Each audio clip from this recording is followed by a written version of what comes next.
I had to run some errands today and they were all at dog-friendly places, so I brought Saz so we could do some rally practice because we have a trial next weekend. This video is sped up just so we can see more of it. Starting at the car and heading all the way into the building, we are just warming up. I am not going to ask her to come back into heel until she's ready, but I do still expect her to walk on a loose leash and stay generally by me, so if she's pulling or she's out too far in front of me, I'm going to pause and wait for her to do the right thing before we proceed forward. So you see there, she looked at me and then I didn't move, so then she moved back into heel and we were ready to move forward, except then someone was coming out of the store, so we backed way up to give that person plenty of room to exit the store without being in their way. I'm really big on keeping my dogs out of the way, so if I see someone coming, I'm pretty much always just going to pull off to the side. We are at Tractor Supply. The dogs love coming in here. They love seeing the dogs in here, but the only problem with it is it's a very tight, crowded store. There's only one door in, and there's a lot of stuff going on in the front of the store, which can be hard to navigate.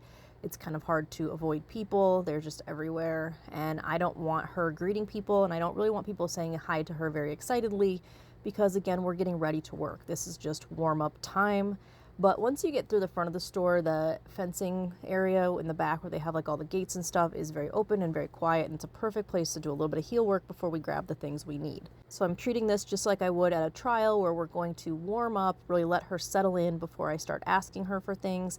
Again, if she's very distracted, if she's pulling, I'm going to pause or even back up until she comes back and checks in with me. But I am going to let her sniff around a little bit and look around at things and really just get her mind right before I set any expectations for her. I think when you let a dog engage with the environment and check out the environment first, it takes the mystery out of it, and then you're not going to have to fight the environment for the rest of the time you're working. So if I was at a trial, I would want to bring her in, let her kind of see the space, see the room a little bit before I ask her to focus and get to work. So we're treating that the same here, where I'm just waiting patiently. Right here, some people were coming, so we ducked off into this aisle to wait for a few minutes, and you can see she's pretty distracted, but then she does start checking in with me, so we're able to proceed forward. I'm not cueing any of her check-ins. I'm not asking her to do anything yet. I'm really just waiting for her to be like, oh yeah, I'm ready to work. Oh yeah, I'm okay to go. Dog sports are supposed to be fun for both sides of the leash, and so I really want her opting in. I want her to be invested, and I don't want to feel like I'm having to command or boss her around. I want her working with me. Now, of course, at a trial, there does come a time where you have to be like, all right, it's time to go in the ring. We got to get this done. But when you build these things up so positively, you're more likely to get an enthusiastic dog when the time is right. And you see that most of the time here, she is walking on a very loose leash now. She is stopping to sniff some things, and that's okay. But if she walked into the rally ring and the novice level, which is what we're still doing, and her leash stayed this loose most of the time, and she was generally on my left side most of the time, we'd be in pretty good shape. Now, she's not paying any attention, so if I have to do a halt and sit, I might be in some trouble. But at least the loose leash thing is there. We're not losing points for that. And you see she's getting quicker about checking in with me and looking up at me to keep moving. And we're almost to the back of the store by the fences, where we're going to be able to do some actual work. Again, this store is dog friendly. They have a pet washing station. They really like when the dogs come in here, so I don't feel bad taking up some space and doing some heel work back here, especially because it usually is pretty quiet. There's not a lot of people milling around. I really hate to be in the way. I don't like to inconvenience other people.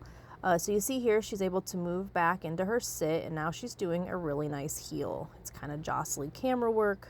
It's not easy to navigate this stiff lead and treat her and hold the camera all at the same time. We're doing our best. I did decide on this outing I was going to treat a lot, and I kind of vary that depending on what's going on. We're getting ready for a trial, so I really want her pumped about this activity, and the treats are going to help with that. We've been doing a lot of rally training with toys, and she loves that. That gets her excitement level up really high. But when I'm working in a store like this around other people, I want to keep that energy level just a little bit lower, so I'm going to go back to using treats.